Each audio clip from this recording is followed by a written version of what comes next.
अस्सलाम वालेकुम। कैसे हैं आप लोग? अच्छा, आज आपकी क्लास का पहला दिन है जिसमें हम सबसे पहले बेसिक से शुरू करेंगे। प्रोग्रामिंग लैंग्वेज पाइथन के बारे में थोड़ा सा इंट्रोडक्शन लेंगे। देन उसके बाद ऑब्जेक्ट ओरिएंटेड प्रोग्रामिंग के बारे में थोड़ा सा डिस्कस करेंगे। देन लाइब्रेरी, फिर हम लोग अपनी एक्चुअल आर्टिफिशियल इंटेलिजेंस की तरफ आएंगे। पहले थ्योरी करेंगे, थोड़ा सा आर्टिफिशियल इंटेलिजेंस से कुछ कॉन्सेप्ट होते हैं उसको समझने की कोशिश करेंगे। देन उसके बाद फिर हम प्रैक्टिकल इम्प्लीमेंटेशन की तरफ जाएंगे। तो स्क्रीन शेयर कर देता हूँ मैं आप लोगों के साथ। तो जैसे कि मैंने अभी आपको बताया कि हमारी आर्टिफिशियल इंटेलिजेंस की पहली क्लास है, लेक्चर नंबर 1 है, जिसमें हम इंट्रोडक्शन टू पाइथन के बारे में थोड़ा सा देखेंगे। 3 मॉड्यूल के ऊपर ये हमारी स्लाइड जो है, लेक्चर है, वो डिपेंड करता है। मॉड्यूल 1 में हमारे पास बेसिक पाइथन है, जबकि मॉड्यूल 2 में हम थोड़ा सा ऑब्जेक्ट ओरिएंटेड प्रोग्रामिंग के बारे में डिस्कस करेंगे। मॉड्यूल 3 के अंदर हम पाइथन की libraries, most popular libraries like नमपाई and pandas के बारे में डिस्कस करेंगे। तो शुरू करते हैं इंट्रोडक्शन से। पाइथन प्रोग्रामिंग लैंग्वेज है क्या? पाइथन प्रोग्रामिंग हमारे पास एक हाई लेवल और general purpose programming language. General purpose programming language से मतलब हमारा ये है कि इस प्रोग्रामिंग लैंग्वेज को हम मल्टीपल पर्पसेस के लिए यूज़ किया कर सकते हैं।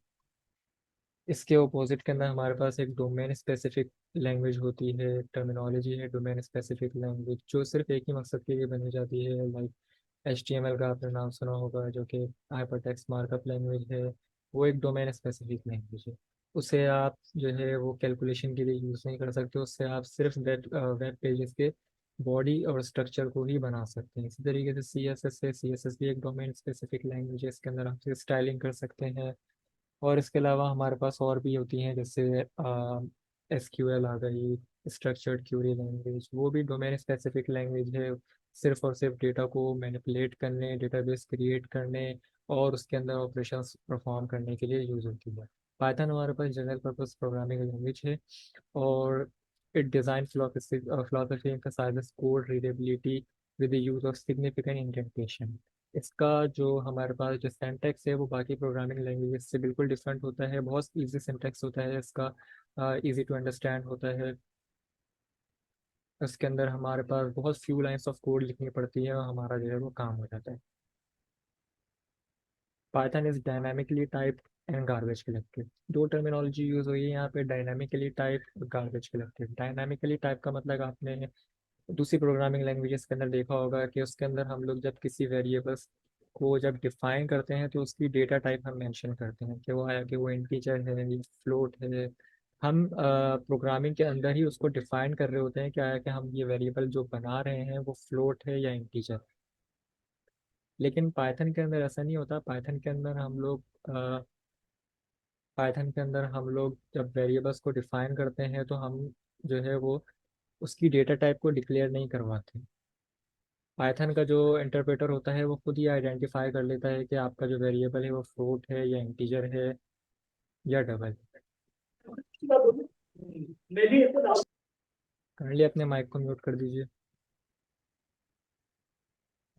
अच्छा, जो अभी मैंने पीछे एग्जांपल दी जो जिसके अंदर हम लोग को डेटा टाइप्स खुद से डिक्लेयर करने पड़ते हैं, वो हमारी स्टैटिकली टाइप जो है प्रोग्रामिंग लैंग्वेजेस कहलाती हैं। पाइथन इसके अपोजिट एक डायनामिकली टाइप प्रोग्रामिंग लैंग्वेज है, जिसके अंदर हम लोग को डेटा टाइप को डिक्लेयर करने की कोई ज़रूरत नहीं पड़ती। रन टाइम के ऊपर ये खुद ही डिक्लेयर हो जाता है कि हमारा वेरिएबल फ्लोट है या इंटीजर है। ये डायनामिकली होता है। इसके अलावा ये गार्बेज कलेक्टेड है। गार्बेज कलेक्टेड से मुराद के हमारे पास ये एक मेमोरी एफिशिएंट फीचर होता है गार्बेज कलेक्टेड। इसके अंदर होता ये है कि रन टाइम के ऊपर जो ऑब्जेक्ट्स हमारे यूज़ नहीं हो रहे होते हैं वो खुद ही मेमोरी से बाहर निकल जाते हैं और इसको मेमोरी एफिशिएंट बना देते हैं। तो पाइथन की ये क्वालिटी होती है कि ये गार्बेज कलेक्टेड है। It supports multiple programming paradigm including structured, object oriented and functional.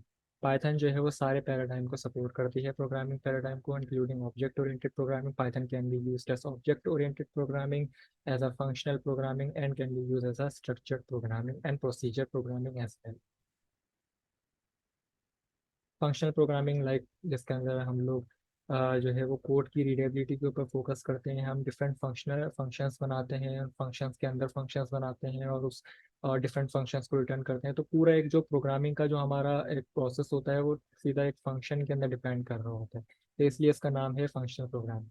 Procedural programming के अंदर हम लोग जो है वो प्रोसेस वाइज चलते हैं, अप एंड डाउन। और ऑब्जेक्ट ओरिएंटेड प्रोग्रामिंग के अंदर नाम से जाहिर है इसके अंदर हम लोग क्लासेस और ऑब्जेक्ट्स को यूज़ करते हैं। हम एक क्लास बना देते हैं, एक ब्लूप्रिंट बना देते हैं, और उसके ऑब्जेक्ट्स बना के उस क्लास के ब्लूप्रिंट को हम लोग अपने मकसद के लिए बाद में एनी टाइम यूज़ कर सकते हैं। ऑब्जेक्ट ओरिएंटेड प्रोग्रामिंग के बारे में हम आगे देखेंगे और मज़ीद इसकी डिटेल जानेंगे कि ये होता है क्या है। आगे बढ़ते हैं। Python ensures that memory used by object that is no longer needed is sufficiently reclaimed, making Python a memory safe language and reducing the risk of memory leaks। वही जो हमने अभी पहले बात की कि Python is a garbage collected programming language। ये memory को एफिशिएंटली मैनेज करता है। जो ऑब्जेक्ट्स हमारे पास यूज़ नहीं हो रहे होते उसको खुद ब खुद वो मेमोरी से निकाल देता है, इसलिए ये क्वालिटी इसको पाइथन को मेमोरी एफिशिएंट बनाती है। इसी तरीके से हमारी इससे कंप्यूटेशन भी फास्ट हो जाती है। The adaptability of multi-paradigm is one of the reason Python is widely used in a diverse field, web development। इसका जो मल्टी पैराडाइम का जो फीचर है यही इसको एक फ्लेक्सिबल प्रोग्रामिंग लैंग्वेज बनाता है, जिसकी मदद से हम लोग पाइथन को, यही वजह है कि पाइथन को हम वेब डेवलपमेंट में भी यूज़ कर सकते हैं, साइंटिफिक कंप्यूटेशन के अंदर, आर्टिफिशियल इंटेलिजेंस के अंदर, डेटा साइंस के अंदर, डेटा एनालिसिस के अंदर, और बहुत सारी फील्ड्स है हमारे पास, लाइक गेम डेवलपमेंट के अंदर भी हम लोग पाइथन को यूज़ कर सकते हैं। आगे आ जाते हैं हमारे पास यूज़ केसेस के। पाइथन के बहुत सारे यूज़ केसेस है, कुछ रियल वर्ल्ड यूज़ केसेस भी हैं जो हम बाद में देखेंगे। यूज़ केसेस के अंदर सबसे पहले हमारे पास डेटा साइंस आता है। डेटा साइंस के अंदर होता ये है कि पाइथन के ज़रिए हम क्या करते हैं, डेटा को, रॉ डेटा को प्री प्रोसेस करते हैं। और डेटा जो हमारे पास कलेक्ट होकर आता है उसको हम प्री प्रोसेस करते हैं, उसको मैनिपुलेट करते हैं, और उसके अंदर हम लोग डिफरेंट ऑपरेशन परफॉर्म करते हैं उसको, ताकि हम उसको मशीन रीडेबल फॉर्म के अंदर बना सकें, ताकि वो आगे एक मशीन लर्निंग मॉडल के अंदर फीड हो सके और हमें बेटर परफॉर्मेंस दे सके। डेटा एनालिसिस के अंदर क्या होता है, हम डेटा से मीनिंगफुल इंसाइट्स निकालते हैं। कोई भी हमारे पास डेटा होता है हम उसके अंदर ऑपरेशंस परफॉर्म करके उसके अंदर से एक मीनिंगफुल बिजनेस इंसाइट्स निकालते हैं, ताकि उस डेटा को एनालाइज किया जा सके कि वो डेटा एक्चुअली है क्या, आगे जाके उस डेटा को किस तरीके से हम इम्प्रूव कर सकते हैं। तो ये सब चीज़ें हमारे पास डेटा एनालिसिस के अंदर आ जाती है, जिसके हम डेटा को एनालाइज करके एक आउटकम्स निकालते हैं। आर्टिफिशियल इंटेलिजेंस के अंदर यूज़ होती है ये, और गेम डेवलपमेंट के अंदर भी ये यूज़ होती है। वेब डेवलपमेंट के अंदर भी ये यूज़ होती है। वेब डेवलपमेंट के अलग अलग फ्रेमवर्क्स बने हुए हैं इसके, जैसे जेंगो हो गया हमारे पास, फ्लास्क हो गया। ये सब पाइथन के फ्रेमवर्क है जो कि मशीन लर्निंग के भी अलग अलग, आर्टिफिशियल इंटेलिजेंस के अंदर भी इसके अलग फ्रेमवर्क है। इसका जो कम्युनिटी सपोर्ट है वो बहुत ज़्यादा है, बहुत सारी, तकरीबन 1000 से ज़्यादा इसकी लाइब्रेरीज हमारे पास अवेलेबल है। इसके अलावा डेटा विजुअलाइजेशन और ग्राफिकल यूजर इंटरफेस भी सपोर्ट करता है पाइथन। इसके अंदर हम GUI एप्लीकेशन भी बना सकते हैं, यहाँ तक कि हम इसमें डेस्कटॉप एप्लीकेशन भी बना सकते हैं। डेटा विजुअलाइजेशन बहुत आसान हो जाती है हमारे, इस तरह हमारे पास बहुत सारी लाइब्रेरीज इसके अंदर पाइथन के अंदर है, जैसे मैटप्लॉटलिब है। इसके अंदर हम लोग डेटा विजुअलाइजेशन करते हैं, डेटा डेटा को विजुअलाइज कर सकते हैं, और इसके अंदर जो है हम एफिशिएंटली जो है वो डेटा को प्रोसेस कर सकते हैं, data by the data visualisation. बहुत ज़्यादा इसके अलावा इसके रियल वर्ल्ड यूज़ केसेस भी हैं हमारे पास, जैसे इंस्टाग्राम और ऊबर है, अमेजोन अपने ई कॉमर्स के लिए भी पाइथन को यूज़ करता है। और चीज़ें जान लेते हैं पाइथन के बारे में। पाइथन जो है हमारे पास मल्टीपल ऑपरेटिंग सिस्टम में रन कर सकता है, जैसे Windows, smart, Mac operating system, Linux, Raspberry Pi. हम कहीं पर भी पाइथन को यूज़ कर सकते हैं। Python runs on an interpreter system, meaning that code can be executed as soon as it is written. This means that prototyping can be very good। देखिए, हम अगर दूसरी प्रोग्रामिंग लैंग्वेज पर जाए, अगर हमने दूसरी प्रोग्रामिंग लैंग्वेज देखी होगी, उसके अंदर एक्चुअली होता है क्या है कि हम लोग जब कोड लिखते हैं तो उसको सबको एक साथ रन करना पड़ता है। होता यह है कि इसके अंदर हम लोग जो है वो ऑन द स्पॉट बग को जो है वो आइडेंटिफाई नहीं कर पाते। हमें जो है जब पूरा कोड हम लोग लिख लेते हैं तो उसको देन उसको रन करते हैं, जब हमारे पास कोई एरर निकल के आ जाता है या कोई बग आ जाता है, तो वो इजीली जो है उसको ढूंढना आसान आसान नहीं होता उसको ढूंढना उसको, क्योंकि वो कोड जो है, तो इसके जो अपोजिट है वो इंटरप्रेटेड लैंग्वेज होती है, जिसके अंदर क्या होता है, code line by line execute होता है। उसके अंदर क्या होता है कि अगर लाइन के अंदर कोई गलती दिख जाती है हमें, तो वो उसी वक्त पकड़ी जाती है। हमें जो है वो पूरा कोड जो है वो लिख के एक साथ रन नहीं करना पड़ता। तो पाइथन जो है वो टाइप ऑफ इंटरप्रेटेड लैंग्वेज है, इसके अंदर हम लोग कोड को लाइन बाय लाइन रन करते हुए आते हैं, ताकि जो भी एरर हो, बग हो, हम उसको अपना जो रन इसके ऊपर है टाइप करते हुए उसको सॉल्व कर सकें, रिजॉल्व कर सकें। इसके अलावा Python can be use to handle big data and perform complex mathematics के अंदर अभी हम लोग आगे देखेंगे यूजिंग numpy एंड pandas किस तरीके से हम लोग डेटा को प्रोसेस कर सकते हैं, और by the use of numpy हम लोग कॉम्प्लेक्स मैथमेटिक्स किस तरीके से परफॉर्म कर सकते हैं। लाइब्रेरीज का सपोर्ट बहुत ज़्यादा है, जैसे मैंने पहले बताया था हमारे पास जो है वो पहले से ही लाइब्रेरीज बनी हुई है, हम लोग को पूरा पूरा कोड लिखने की ज़रूरत नहीं पड़ती, लाइब्रेरीज बनी हुई है, हम डायरेक्ट उसको इम्प्लीमेंट करेंगे और लाइब्रेरीज के अंदर की क्लासेस और उनके अंदर मौजूद फंक्शंस को हम इजीली यूज़ कर सकते हैं। पाइथन का सिंटैक्स जो है फ्यू लाइन सिंटैक्स होता है, यदि हम इसके सिंटैक्स के बारे में भी देखेंगे कि किस तरीके किस कदर इसका सिंटैक्स शॉर्ट होता है और प्रोग्रामिंग लैंग्वेज के मुकाबले में, और हम लोग जो कोड जो है वो काफ़ी टाइम लगाते हैं दूसरी प्रोग्रामिंग लैंग्वेज में लिखने के लिए, वही पाइथन का नाम लोग कितनी जल्दी कर सकते हैं।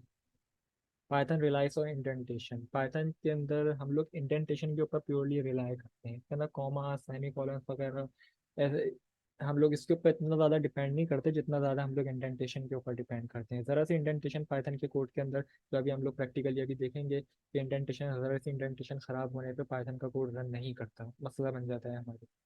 तो पाइथन जो है वो ट्रूली रिलाइज ऑन इंडेंटेशन।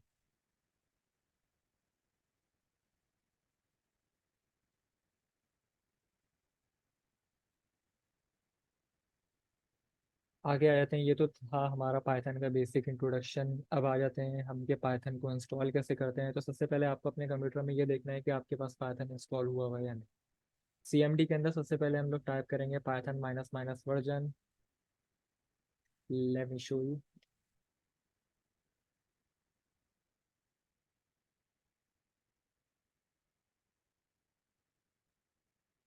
देखिए मेरे पास पाइथन ऑलरेडी इंस्टॉल था, तो इसने मुझे पाइथन का वर्जन शो कर दिया 3.11.4। अगर आपके पास पाइथन डाउनलोड नहीं है तो डोंट वरी, पाइथन हम लोग यहाँ से डाउनलोड कर सकते हैं। मैंने आपको जो स्लाइड भेजी है उसके अंदर ही एक लिंक मौजूद है, आप इस पे जाके जो है वो पाइथन को डाउनलोड कर सकते हैं।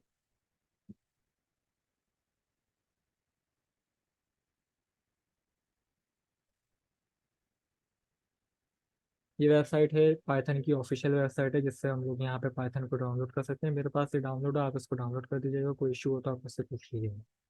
इसके अलावा हम लोग विजुअल कोड वीएस कोड के ऊपर हम लोग काम करेंगे, सारा प्रैक्टिकल जो भी काम होगा आप यहाँ से विजुअल कोड को वीएस कोड को भी डाउनलोड कर सकते हैं।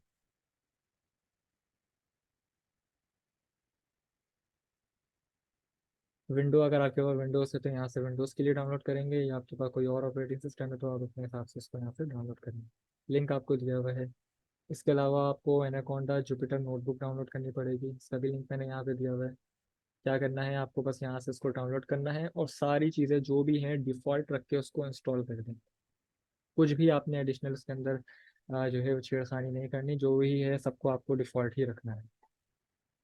मेरे पास ये पे ऑलरेडी हुआ हुआ है तो मैं इसको इंस्टॉल नहीं करूँगा, थोड़ा सा टाइम लगाएगा एनाकोंडा नोटबुक डाउनलोड करने में। तकरीबन ये 600 MB की हमारे पास फाइल है। इसके अलावा यहाँ पे मैंने एक लिंक भी दी हुई है जिसके अंदर आपको गाइड कर दिया जाएगा कि हम लोग अपने वीएस कोड के इन्वायरमेंट में जुपिटर नोटबुक को किस तरीके से यूज़ करते हैं। ठीक है, तो ये तो था हमारा डाउनलोड।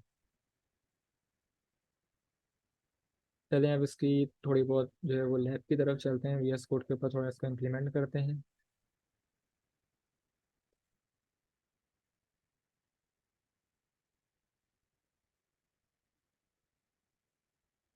लेट्स वेट, खुलने में थोड़ा सा टाइम लेगा।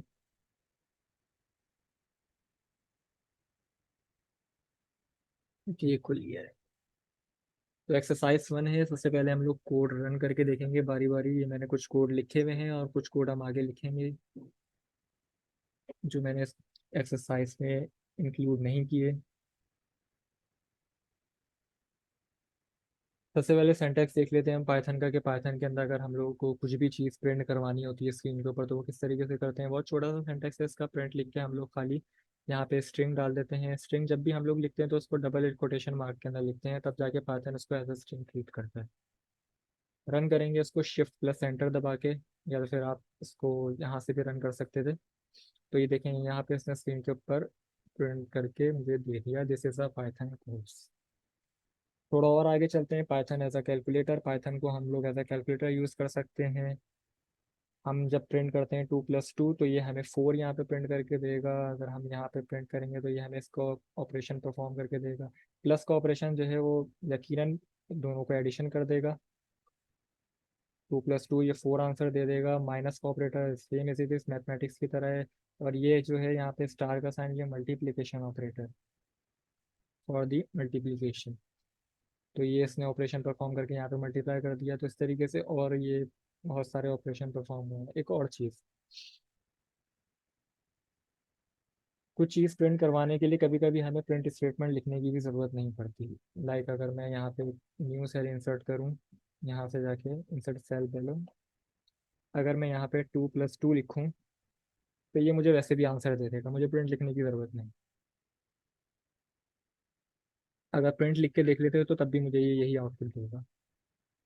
ठीक है। अगर मैं यहाँ पे लिखूँ 2+3 और देन नीचे लिखूँ 2+9, तो ये मुझे सिर्फ ये लास्ट वाले का आउटपुट देगा। और ये जो प्रिंट मैंने लिखा हुआ है इसको यहाँ से भी हटा देते हैं, चलिए। तो ये मुझे, देखें क्या आउटपुट, ये मुझे सिर्फ लास्ट वाले का आंसर देगा। ये मसला है इसके अंदर। तो इसलिए हम लोग कोशिश यही करते हैं कि जब भी हम लोग हमेशा प्रिंट स्टेटमेंट का जो है यूज़ करें। ये सिर्फ लास्ट वाली लाइन को रीड कर रहा है, इसने यहाँ की कैलकुलेशन कर तो दी है लेकिन सिर्फ ये प्रिंट ले आखिर वाला कर रहा है। यही वजह है मैंने इसको एक ही सेल में लिखने के लिए बार बार प्रिंट का फंक्शन जो है वो यूज़ किया, ताकि ये सारे के सारे प्रिंट हो जाए। अगर मैं यहाँ पे प्रिंट नहीं यूज़ करता तो खाली मुझे इसका आउटपुट शो होता।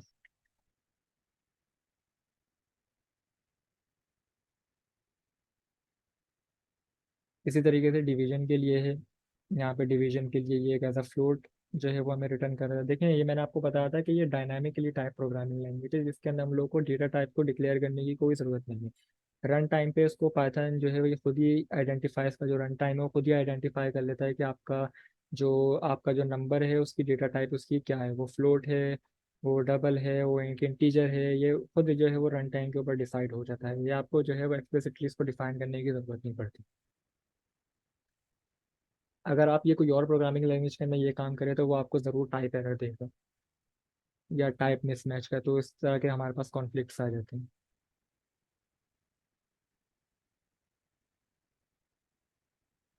तो इस कोड को आप देख लीजिएगा कि ये हमारे पास एक स्क्वायर रूट किस तरीके से निकालते हैं, डबल मल्टीप्लिकेशन की साइन लगाते हैं तो ये इस तरीके से हमारे किसी भी नंबर का स्क्वायर रूट निकल जाएगा। तो ये 5 का स्क्वायर है। 5 का स्क्वायर यहाँ पे प्रिंट हुआ है 25, 5 5 25।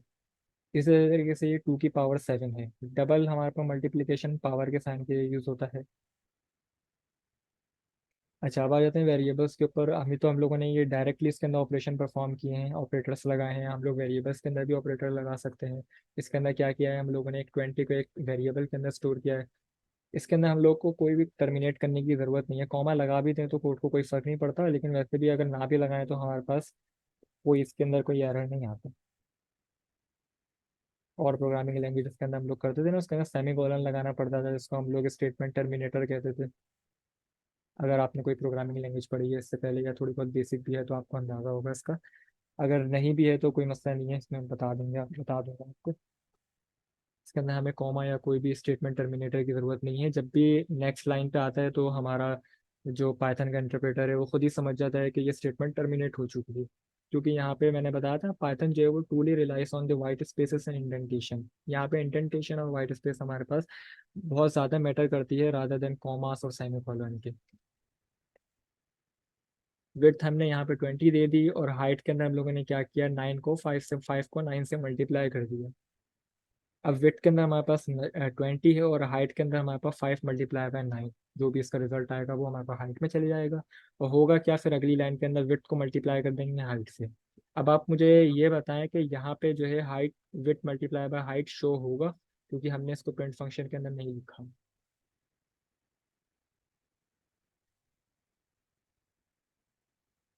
माइक ऑन करें और जवाब दें बात का।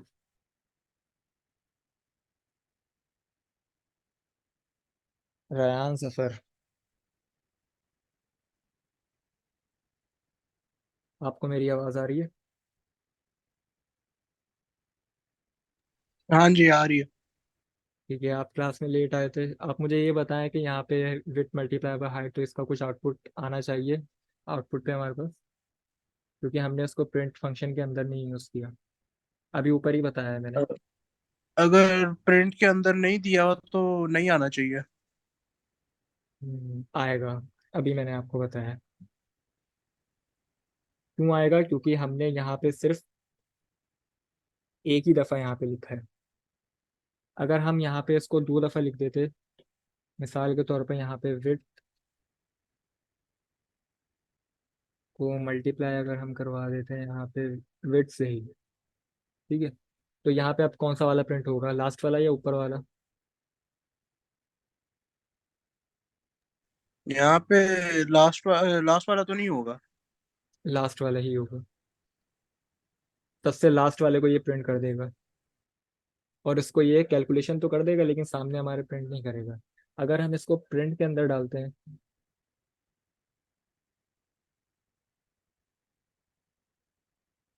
तो अब बताएं पॉसिबली क्या आउटपुट शो होगा? फिर ये दोनों दिखाएगा। बिल्कुल, फिर ये दोनों दिखाएगा। तो इसलिए हम लोग अपनी प्रैक्टिस यही बनाते हैं कि हमेशा इसको प्रिंट फंक्शन के अंदर ही यूज़ करें। जब हम रफली काम कर रहे होते हैं तो हम, तो यानी कि हमें दिल नहीं चाह रहा होता हमें प्रिंट स्टेटमेंट यूज़ करने का, तो फिर हम ऐसे कर देते हैं काम रफली बिल्कुल, लेकिन बेस्ट प्रैक्टिस यही होती है कि आप हमेशा प्रिंट फंक्शन ही यूज़ करें। बताने का मकसद ये था कि पाइथन इसको भी सपोर्ट करता है, बगैर प्रिंट फंक्शन के भी हम कुछ भी प्रिंट करवा सकते हैं। तो ये तो हो गया हमारे पास। अब हमारे पास टेक्स्ट के साथ वर्किंग विद टेक्स्ट सीख देते हैं साथ। जब भी हम लोग पाइथन के अंदर स्ट्रिंग को डिफाइन करते हैं तो हम उसको डबल कोटेशन के अंदर लिखते हैं, सिंगल कोटेशन में भी लिख सकते हैं। अभी डबल कोटेशन और सिंगल कोटेशन यूज क्यों करते हैं, इसका अभी अगली थोड़ी देर में बताऊंगा, लेकिन अभी ये देख लेते हैं हमारे पास कि पाइथन के अंदर कुछ भी एज अ स्ट्रिंग ट्रीट होता है तो उसको हमें कोटेशन मार्क में लिखना लाजमी होता है। हमने यहाँ पे गोल्डन एग लिखा, उसको प्रिंट करवाया, तो आउटपुट यकीनन इसके अंदर गोल्डन एग आ जाएगा। हमने यहाँ पे प्रिंट करवाया 1998, तो ये 1998 एज अ नंबर ट्रीट नहीं होगा, क्योंकि हमने इसको कोटेशन मार्क में लिख दिया। अभी एज अ स्ट्रिंग ट्रीट होगा। इसको रन करके देखते हैं कि ये क्या है। सबसे पहले क्या किया इसने, इसको रीड किया, यहाँ पे गोल्डन एग को प्रिंट कर दिया, प्रिंट किया इसने 1998 को, यहाँ पे इसने प्रिंट कर दिया। अब मैंने क्या किया, कंकैटिनेट करवा दिया इसको माई को और नेम से। एक स्ट्रिंग को स्ट्रिंग के साथ मैंने प्लस का ऑपरेटर लगा के उसको उन दोनों की एडिशन करवा दी। अब होगा ये दोनों की दोनों स्ट्रिंग है। अब ये कोई नंबर तो है नहीं इसके ऊपर कोई ऑपरेशन परफॉर्म हो, क्योंकि ये स्ट्रिंग है, तो इसने क्या किया, इन दोनों को कॉन्कैटिनेट कर दिया। यही वजह है कि इसने मुझे यहाँ पे लास्ट वाले का आउटपुट क्या दिखाया, माई नेम। ठीक है। अगर हम एक काम करते हैं, नीचे ही देख लेते हैं। अगर इसको प्रिंट कर दिया, एक तो हमारे पास 1998 स्ट्रिंग है, ये याद रखना आप कि ये स्ट्रिंग है क्योंकि हमने इसको डबल कोटेशन मार्क के अंदर लिखा। ठीक है। अब जब हमने उसको एक स्ट्रिंग इंटीजर के साथ, सॉरी इंटीजर के साथ जब हमने इसको प्लस करवाया, यानी कि इन दोनों की एडिशन करवाई, तो हमारे पास एक एरर प्रोड्यूस होगा, वो ये है कि टाइप मिसमैच। आप कभी भी एक इंटीजर को जो है वो इंटीजर को एक स्ट्रिंग के साथ कॉन्कैटिनेट नहीं करवा सकते। आप हमेशा, ऑपरेशन मैथमेटिक का एक रूल होता है ना कि आप हमेशा दो इंटीजर की अगर आप एडिशन करवाना चाहते हो तो 47 प्लस 47 दोनों इंटीजर होने लाजमी है। या तो आप उन दोनों की एडिशन करवा रहे हो कि एक एक स्ट्रिंग है आपके पास, यानी कि हमारे पास एक नेम है, मिसाल के तौर पर एक स्ट्रिंग है नेम, आप नेम को प्लस करवा रहे हो 47 से, तो ये तो जाहिर सी बात है मैथमेटिकल के रूल के भी खिलाफ है, आपको एरर देगा ये। एक नंबर एक स्ट्रिंग से प्लस हो ही नहीं सकता। तो ये आपको जो है वो एक एरर प्रोड्यूस करेगा। Can only concatenate string to string. हमेशा स्ट्रिंग और स्ट्रिंग ही कॉन्कैटिनेट हो सकती है, जिस तरीके से हमने अभी देखा माई और नेम दोनों के दोनों कॉन्कैटिनेट हो गए बगैर एरर दिए। जबकि इसने हमारे पास एरर प्रॉम्प्ट कर दिया, क्योंकि एक स्ट्रिंग जो है एक नंबर इंटीजर के साथ कभी भी कंकैटिनेट नहीं हो सकता। लॉजिकली भी अगर ये देखा जाए तो ये पॉसिबल नहीं है। आप एक स्ट्रिंग को जो है वो एक नंबर से आप एडिशन नहीं करवा सकते। अगर मैं यहाँ पे इन्वर्टेड कॉमास हटा दूँ यहाँ से, inverted comma quotation mark sorry, यहाँ से अगर मैं हटा दूँ तो अब ये दोनों के दोनों एक इंटीजर बन गए। अब ये हो सकते हैं, अब एरर नहीं आएगा इसमें कोई। इस इन दोनों को इसने प्लस कर दिया, इंटीजर को टीचर के साथ हमने जो है वो ऑपरेशन परफॉर्म करवा दिया। ठीक है। तो ये बात याद में जहन में रखिएगा। अब एक और मसला हमारे साथ आता है। अभी मैंने पीछे आपसे बात करी थी हम लोग स्ट्रिंग के लिए दोनों के दोनों कोटेशन मार्क यूज कर सकते हैं। डबल कोटेशन मार्क भी यूज कर सकते हैं और एक single quotation mark. Double quotation mark like ये, इसके अंदर हम लोग अपनी कुछ भी स्ट्रिंग लिख सकते हैं। सिंगल कोटेशन मार्क यानी कि ये, इसके अंदर भी हम लोग अपनी जो है वो स्ट्रिंग लिख रहे हैं। अगर डबल कोटेशन के अंदर कोई कुछ लिखा हुआ, कुछ टेक्स्ट लिखा हुआ, और सिंगल कोटेशन में कोई टेक्स्ट लिखा हो, तो दोनों एक जैसे ही ट्रीट होंगे, दोनों ही स्ट्रिंग है पाइथन के अंदर। लेकिन मसला पता है कहाँ आता है? मसला एक जगह पे आता है। अगर मैं इसको भी कंकेटिनेट कर दूं,